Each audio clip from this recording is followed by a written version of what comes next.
Talk show. Recorded live. Good evening. This is a special edition of Daily Talk with Rich Bernadotte. We're talking about a power lineman who survived a massive electrical explosion and lived to tell about it. This is a true account from Highland Park in Dallas, Texas. The power lineman, David Somoza.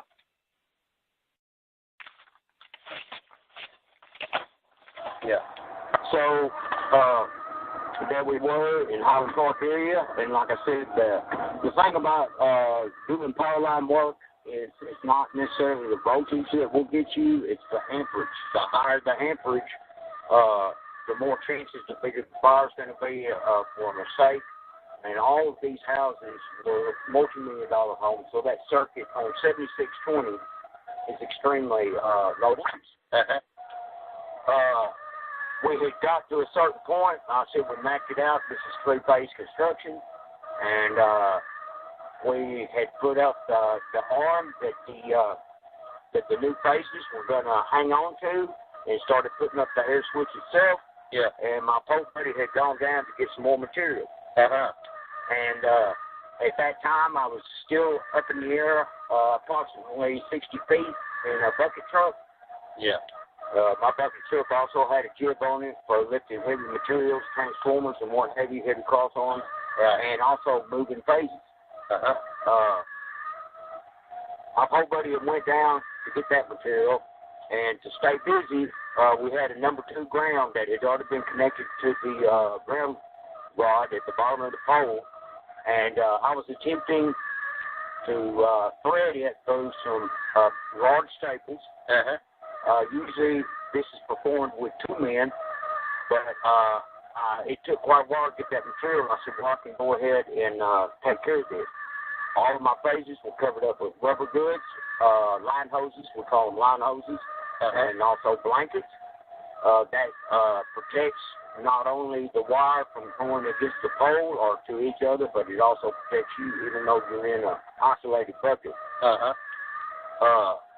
As I was attempting to thread that number 2 stranded copper through those staples, my number 2 copper tail got away from me, and it flopped over into approximately probably an inch opening that the line hose and the blanket did not cover. 1 inch, maybe less. But that number 2 copper, that tail managed to find its way and hit the only place that wasn't covered to cause problems. At that time, I heard a loud bellow, and people that's done power line work, they know that sound. It's a sound like you'll never forget. Maybe if anybody's ever experienced a tornado. And you often hear it when there's tree limbs that go phase to phase and cross a primary voltage, and it sounds something like this. Every lineman knows if you hear that sound, it's not good. At the moment I heard that sound, even though it seemed like in slow motion, this was a split-second incident. I was at chest level up there with the phases when the fire was built, because the ground wire was already attached to the ground rod. Therefore, I went direct phase to ground on 7620.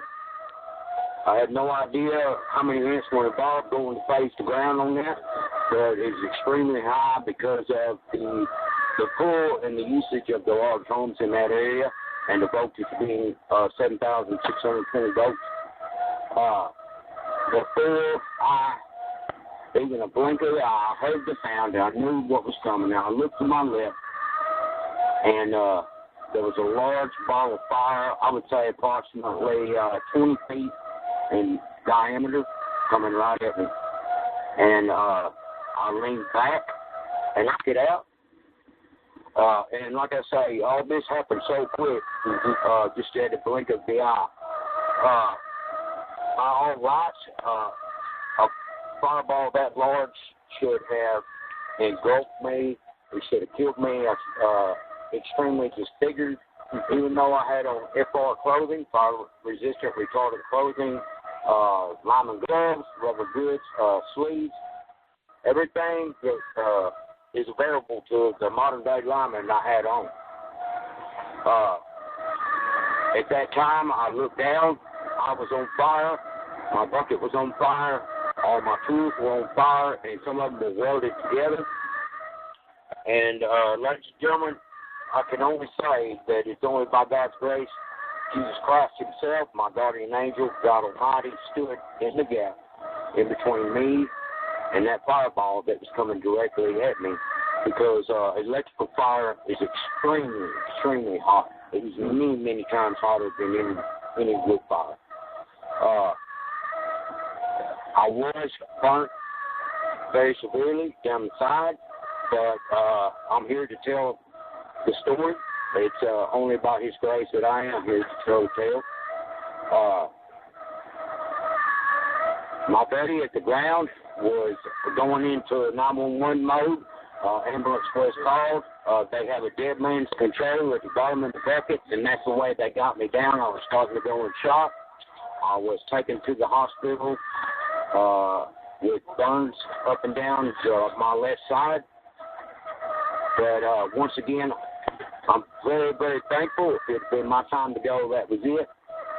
I'm very, very thankful that God saw fit that I lived another day to be able to tell y'all this story.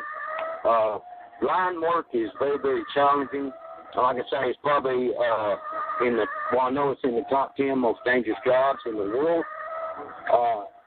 But it really makes you feel good. It's much gratitude. It makes you feel very good for when you do these jobs, because you know everybody can't do it. You have utmost respect by people that see that you are in the mix day in and day out in what you do for a living. You cannot be scared of electricity. You have to respect it for what it is. And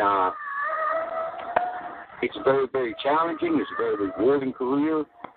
But that was my last rodeo. I decided to hang it up after a little over 15 years. I'd had many close calls before, but I've never been on fire.